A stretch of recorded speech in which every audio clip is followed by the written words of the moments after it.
There are 4 mistakes keeping you overweight. Yeah, number 3 is probably the most important. I see at least 1 or 2 of these among almost every member of Calibre Fitness when they first come into the program. Correct this, instantly leads to better results. Number 1, eating healthy but not knowing what you're eating in terms of calories, because we can gain weight on chicken, broccoli, and brown rice, just like we can lose weight eating nothing but Twinkies. Professor at Kansas proved that point several decades ago. That's not to say the truth doesn't lie somewhere in the middle. Now, even in controlled environments where people they're being studied and they're having their food intake observed and reported, people still underreport.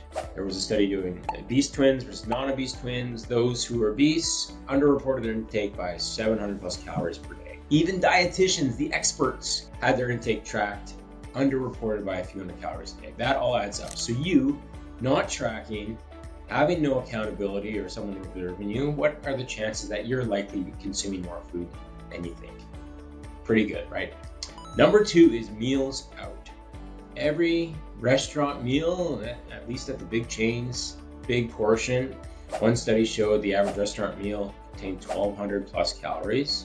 That's more than at least half of a person's typical daily recommendation to maintain their weight, let alone lose. And oftentimes, it gives you more intake calories than you need. That doesn't include appetizers, alcoholic beverages, dessert.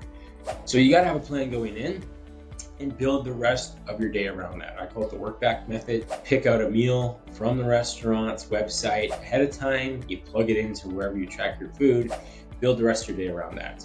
And assume the worst by adding at least a 10% buffer on top of the calories that it suggests. The restaurant website is probably pretty accurate. Some random entry in MyFitnessPal, maybe not so much. All right. So keep an eye on meals out. Try to minimize them. It's part of life, of course. So use the work back method. 3 is your weekends. The ideal number of calories you consume on weekends should be similar to what you consume during the week.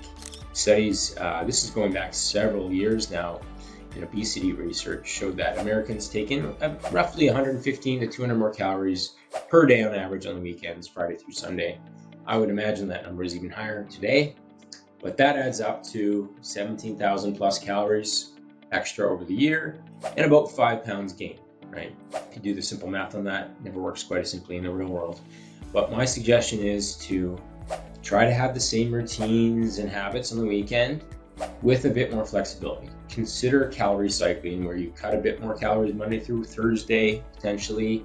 You add those into your Friday through Sunday meals, so you give yourself, an extra 200 calorie buffer to build in, because you're likely going to go a little bit higher, and it averages out over the course of the week.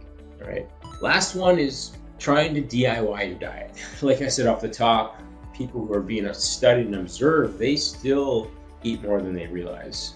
So if you're trying to DIY your plan and you fall off every weekend, you get back on track Monday, you're missing a critical element to transformation, which is accountability, coaching, the Hawthorne effect, which when we know we're being watched, someone's keeping us honest, we do better. And when it comes to fat loss, this is one of the hardest things to do consistently if you're trying to do it on your own. For me, I'm a fitness coach, of course, but I always enlist support and coaching when I'm pursuing a specific goal. Right now, I've hired a coach for a year because I have some big plans before my 40th birthday. And I want to trim some weight in anticipation of that. And I know checking in with someone each week, having someone keep me honest and accountable, makes for better results, which ultimately is worth the cost. All right. So hopefully this helped. Go through those 4, see which one you're probably going the most wrong with. Try to correct that going into this week. If you need any help, free cheat sheet, free calorie calculator to set up your numbers is in the description below.